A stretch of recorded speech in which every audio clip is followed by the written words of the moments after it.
À la lecture ou d'après ce qu'on a écouté ce matin, il est clair pour nous que qu'on est déjà engagé professionnellement, humainement vers cette expérience qu'est la création de la nouvelle agence nationale de santé publique au Maroc. On est dedans, entre les trois institutions.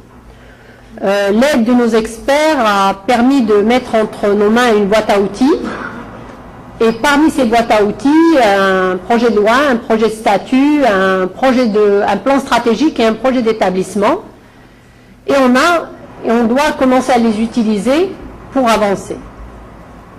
Alors, mon interpellation aux panélistes repose sur les éléments suivants. Dans le cadre du contexte bien sûr international, ça ne fait pas doute, et Jean-François Girard vient de rappeler où est-ce qu'on en arrive aujourd'hui avec la santé publique et comment la santé publique aujourd'hui se positionne en termes qu'outil politique. Ça c'est de l'international et il faudrait qu'on s'y inscrive, mais par rapport au contexte marocain et à l'existant qui vous a été présenté, comment vous voyez l'évolution de cette agence? Qu'est-ce que par rapport à vos expériences respectives, et nous avons invité aussi bien le représentant de l'Institut de veille sanitaire en la personne de Marc Castelli, qui représente la directrice de l'Institut de veille sanitaire, qui a connu de grands développements ces 10 dernières années. De même, et Jean-François Girard y a contribué largement, donc il sera lui-même interpellé en tant que tel. Dans le modèle belge qui vient de connaître la fusion, lui aussi, tout récemment, de l'Institut d'hygiène et d'épidémiologie avec l'Institut Pasteur, à travers son directeur, M. Peters, et le directeur des affaires stratégiques de l'Institut THL de Finlande, qui est un institut santé publique, qui vient aussi de connaître la fusion de l'ex-KTL avec Stackets, qui est un institut qui s'occupait essentiellement des données sanitaires et du système de santé. Donc voilà un peu nos panélistes internationaux. Nous avons tenu à interpeller bien évidemment nos partenaires et les faire participer aussi bien Madame professeure Rachida Souleymani, directrice du Centre antipoison et de pharmacovigilance, et professeur Issa, comme j'ai dit ce matin. C'est une vision que nous avons portée à 3 il y a 20 ans. Ça ne date pas d'hier. Et donc, la réflexion qu'ils ont pu mûrir eux aussi apportera un jalon à cet échange. Donc, par rapport à tous ces acquis-là, ce qu'on a entendu ce matin, vos retours sur expérience, on souhaiterait vous écouter quant au préalable à la création de notre future agence de santé publique. Comme l'a dit Pierre Gustin ce matin, un certain nombre d'actions ont été déclinées. J'ai mis ce document à la disposition des experts par rapport aux différentes actions, notamment sur le plan managérial. Il y a des actions à entreprendre avant la création, et on va, qui c'est qui l'a dit ce matin, des tâches ingrates, mais il faut bien les faire. Sur le plan des ressources humaines, un certain nombre d'actions, un bilan de compétences, un certain nombre d'actions doivent être entreprises et qui vont alimenter les décisions et les orientations lors de la mise en place de l'agence. Dans le domaine de la qualité, nous avons considéré le domaine de la qualité et le système d'information comme étant les activités transversales qu'il va falloir nourrir et alimenter chemin faisant, et un certain nombre, bien sûr, la mise à niveau des laboratoires, aussi bien dans les institutions que les laboratoires régionaux qui continueront à animer le réseau et abriter avec nous le réseau national de santé publique. Alors que je ne me trompe pas, parce que là il y a de l'ingénierie voilà, de configuration, de je ne sais pas quoi, ça a l'air de marcher. La fusion, donc voilà, on aurait besoin de vous écouter, d'avoir quelques idées par rapport à votre retour sur expérience sur ce préalable. Qu'est-ce qu'on fait en attendant qu'un projet de loi soit promulgué? Qu'est-ce qui pourrait enrichir davantage ce que nous avons prévu comme action? La fusion proprement dite. La fusion proprement dite, Pierre ce matin nous a montré l'existant avec un Institut national d'hygiène à peu près autour de 200 personnes, un institut Pasteur de 150 de personnes, un centre antipoison et de pharmacovigilance sur 2 sites différents, culture pasteurienne, et pour preuve, les gens de Pasteur se mettent tout seuls comme ça en arrière et on n'est pas d'accord, mais n'empêche, c'est une culture pasteurienne, c'est une façon de travailler, et il faut qu'on partage cette culture, il faut qu'on ait des choses en commun. Comment on fait? Comment les autres ont fait? D'accord? Et on doit trouver le moyen de le faire, il n'y a pas de raison. Alors maintenant, qu'est-ce que je fais moi? J'avance, je recule. Non, pas encore. Je crois que je dois avancer encore. Puisque c'est sur 2 sites géographiques. Voilà. 2 sites complémentaires qui doivent être complémentaires. Un regroupement de nos activités qui sont éparpillées à l'horizontale en 3 domaines stratégiques d'activités de production scientifique. Des fonctions support qui seront mises en commun et qui devront être plus efficaces. Et enfin, des plateaux techniques qui devraient être rationalisés et complémentaires. C'est tout ça qu'il faut qu'on mette en œuvre. J'ai encore une diapo là.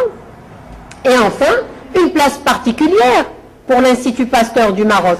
Une place particulière à plusieurs titres. Son positionnement géographique à Casa, la transversalité des domaines d'activité stratégique. Si la future agence est le site de Rabat va abriter les différents centres, nous avons, avec tous les experts et en concertation, convenu que l'Institut Pasteur Casa devra garder tous les domaines d'activité stratégique.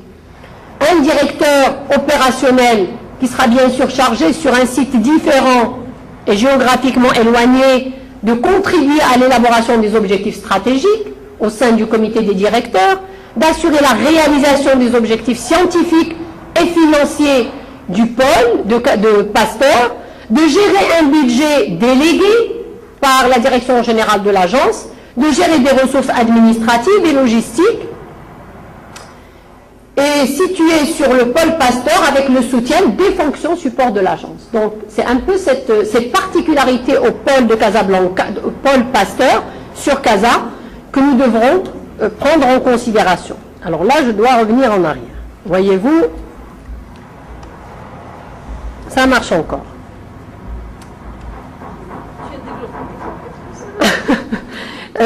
La mise en place. À un moment, on rentre dans la mise en place et parallèlement au maintien des activités dont nous sommes responsables vis-à-vis des tutelles qui doivent se poursuivre, nous devons intégrer ces structures nouvelles, ces structures existantes, mais surtout développer de nouvelles missions, développer de nouvelles activités. Quels sont les défis? Comment on s'y prend? Comment on le fait bien? Comment on ne rate pas le coche lorsqu'on est devant ce défi-là d'intégrer des choses qu'on a en main et qu'il faut faire au mieux. En même temps, les gens, il faut qu'ils soient au four et au moulin. Et en même temps, on a des échéanciers pour de nouvelles créations, de nouveaux développements. En revoyant très rapidement les différents niveaux de cette intégration, institutionnelle, fonctionnelle, opérationnelle et géographique. À un moment, il va falloir positionner de façon définitive les activités, après avoir partagé et normalisé les différents outils, après avoir intégré et rationalisé les activités, et bien évidemment, tout ça faisant suite à la création de l'établissement et de ses instances.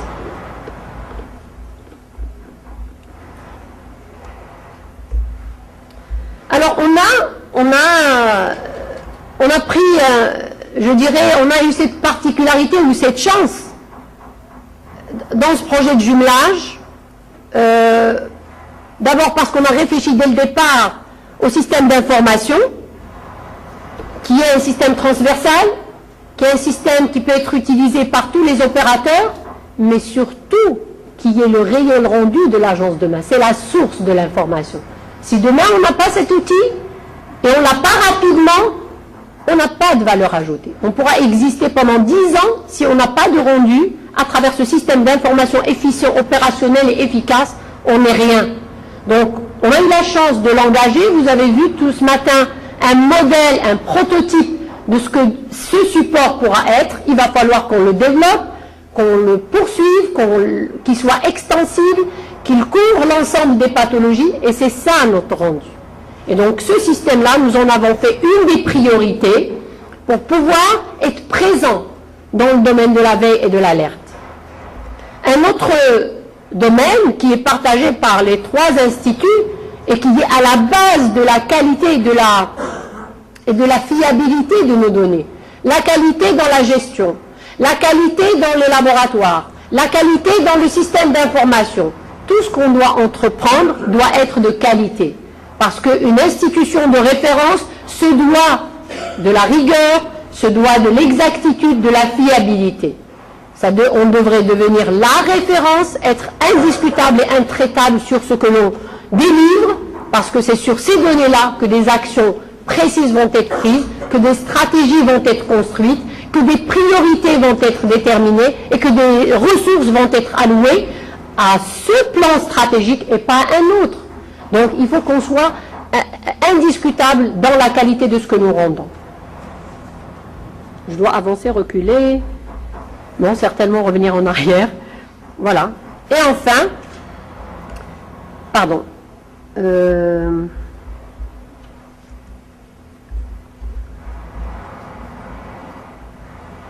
Pierre tout à l'heure a exposé cette diapo juste pour mettre l'accent sur nous sommes conscients que cette entreprise ne pourra pas se faire sans les hommes qui constituent les trois établissements et leur valorisation, leur positionnement, leur contribution à la réflexion. Ils ont été autant que possible associés jusqu'à ce stade, ils continueront à l'être, mais nous devrons mettre à leur disposition tous les outils qui font qu'une ressource humaine dans une entreprise comme celle-là porte le projet, s'approprie le projet, le fait avancer et va de l'avant.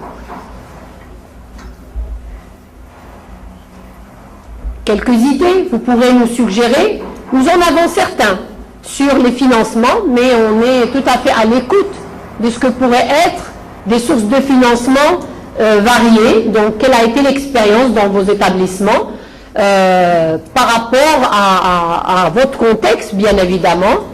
Et comme je l'ai dit ce matin, cette citation de Jean Jaurès, c'est le fruit d'une expérience, mais c'est aussi l'expression d'une conviction et d'une détermination. Cette agence verra le jour, cette agence est indispensable pour notre pays, et cette agence, nous la porterons ensemble. Merci.